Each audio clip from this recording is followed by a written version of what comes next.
Welcome back to my channel. ಹೊಸದಾಗಿ channel ನೋಡ್ತಾ ಇದ್ದರೆ ಸಬ್ಸ್ಕ್ರೈಬ್ ಮಾಡಿಕೊಂಡು ಸಪೋರ್ಟ್ ಮಾಡಿ.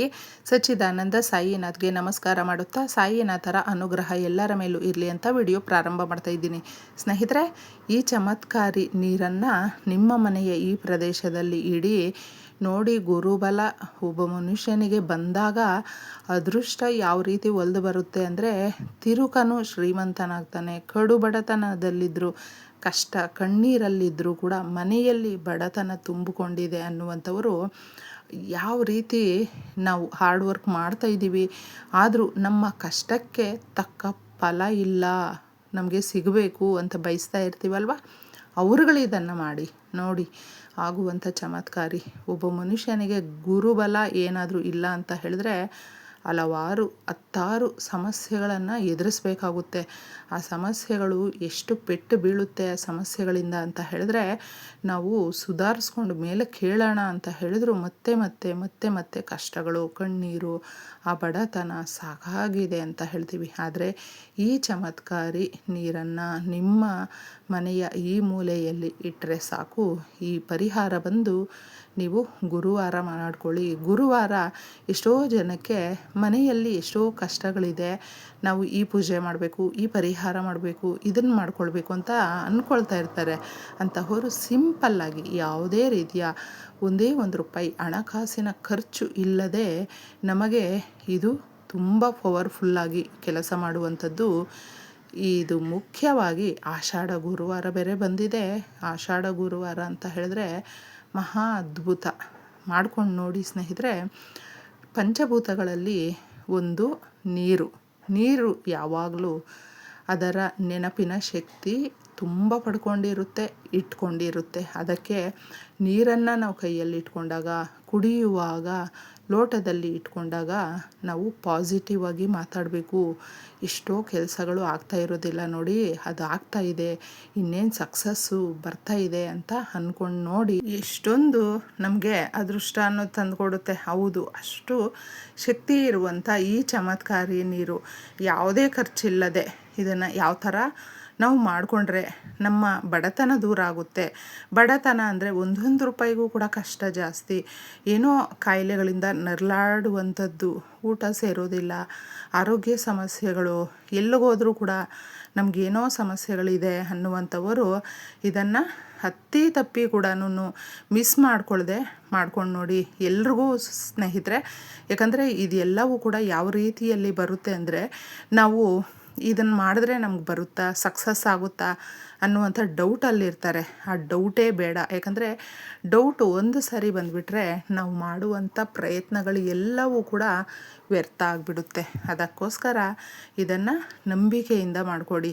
ಸಾಲದ ಸಮಸ್ಯೆಗಳಿದೆಯಾ, ತೀರುತ್ತೆ. ಯಾಕಂದರೆ ಸಾಲ ಮಾಡ್ಕೊಂಡಿದ್ದೀವಿ, ಬಡ್ಡಿ ಕಟ್ತಾ ಇದ್ದೀವಿ, ಹಲವಾರು ಕಷ್ಟಗಳಿದೆ.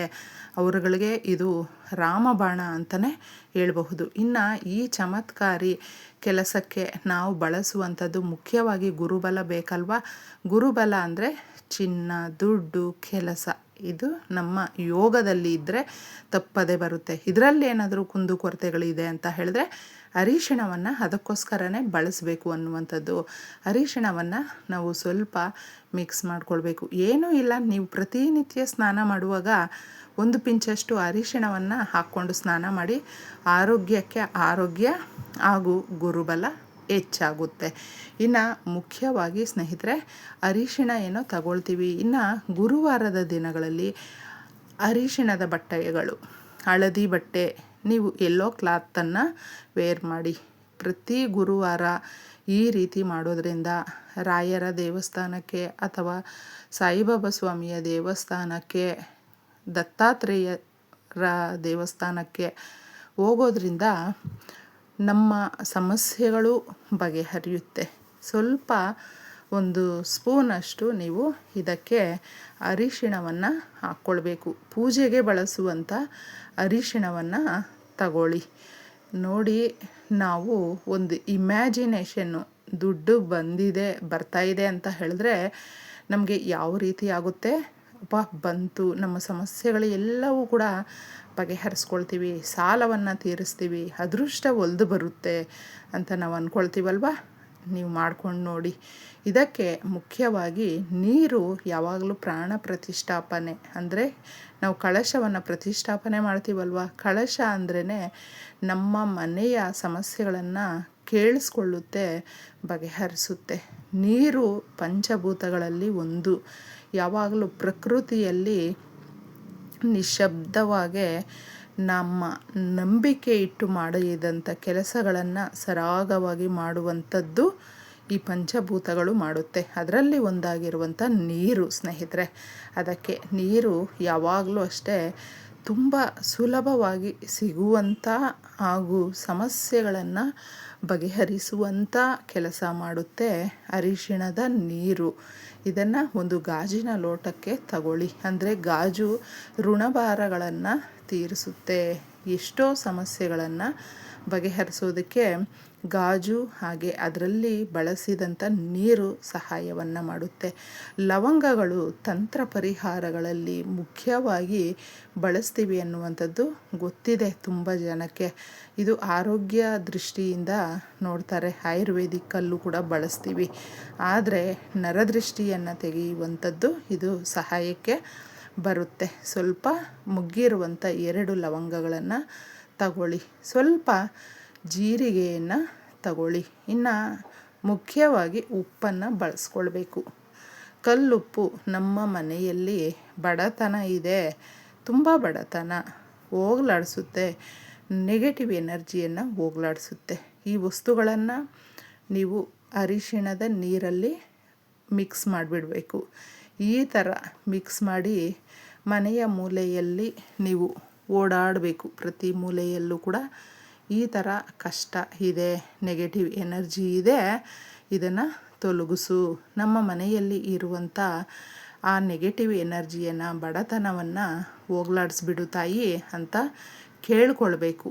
ಈ ಲೋಟವನ್ನು ನಾವು ಇಟ್ಕೊಂಡಾಗ ಆಮೇಲೆ ಇದನ್ನು ತಗೊಂಡು ಬಂದು ಅಡಿಗೆ ಮನೆಯಲ್ಲಿ ಇಡಬೇಕು. ಅಡಿಗೆ ಮನೆ ಅದೃಷ್ಟದ ಸಂಕೇತ, ಐಶ್ವರ್ಯದ ಸಂಕೇತ, ಅನ್ನಪೂರ್ಣೇಶ್ವರಿ ನೆಲೆಸಿರುವಂಥ ಜಾಗ. ಅಲ್ಲಿ ಶ್ರೀ ಮಹಾಲಕ್ಷ್ಮಿ ಕೂಡ ಬಂದು ನೆಲೆಸ್ತಾಳೆ. ಆ ತಾಯಿಯನ್ನು ಕೇಳಿಕೊಂಡು ನೀವು ಒಂದು ಮೂಲೆಯಲ್ಲಿ ಇದನ್ನು ಅಡಿಗೆ ಮನೆಯ ಒಂದು ಶುದ್ಧವಾದಂಥ ಜಾಗದಲ್ಲಿ ಇಟ್ಟು ರಾತ್ರಿ ಪೂರ್ತಿ ಅದರ ಕೆಲಸ ಮಾಡೋದಕ್ಕೆ ಬಿಟ್ಟುಬಿಡಿ. ಅದನ್ನು ಬಂದು ಸೆಂಟ್ರಲ್ಲೆಲ್ಲ ನೋಡೋದಕ್ಕೆ ಹೋಗಬೇಡಿ ಸ್ನೇಹಿತರೆ. ಇಷ್ಟನ್ನು ನಾವು ಮಾಡಿಕೊಂಡು ಮಾರನೆಯ ದಿನ ಏನು ಮಾಡಬೇಕು ಅಂದರೆ ಆ ರಾತ್ರಿ ಪೂರ್ತಿ ನೆಗೆಟಿವನ್ನು, ನಕಾರಾತ್ಮಕ ಶಕ್ತಿಯನ್ನು, ನರದೃಷ್ಟಿಯನ್ನು, ಇದು ದುರದೃಷ್ಟವನ್ನು ಹೇಳ್ಕೊಂಡಿರುತ್ತೆ. ಅದೃಷ್ಟವನ್ನು ಕೊಡೋದಕ್ಕೆ ಕೆಲಸವನ್ನು ಮಾಡುತ್ತೆ. ತಗೊಂಡೋಗಿ ಚರಂಡಿ ನೀರಿಗೆ ಹಾಕ್ಬಿಡಿ. ಇಷ್ಟು ಮಾಡ್ಕೊಳ್ಳಿ, ಎಲ್ರಿಗೂ ಕೂಡ ಒಳ್ಳೆಯದಾಗುತ್ತೆ.